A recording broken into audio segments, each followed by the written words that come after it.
سیالکوٹ میں تقریب سے خطاب کرتے ہوئے وفاقی وزیر خواجہ آصف کا کہنا تھا کہ کچھ سال قبل پاکستان میں امن ایک خواب بن گیا تھا، لیکن ہم نے اس کو عملی جامہ پہنایا اور اس خواب کو شرمندہ تعبیر کیا۔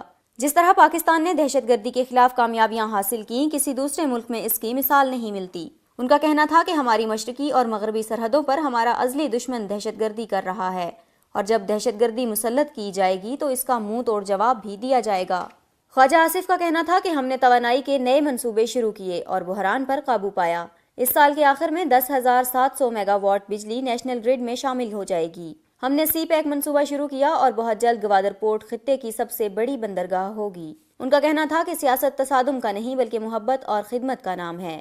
وزیر اعظم گالیوں سے نہیں اپنے کردار اور خدمت سے بنتے ہیں، جبکہ وزیر اعظم کون بنے گا یہ فیصلہ قوم کرتی ہے۔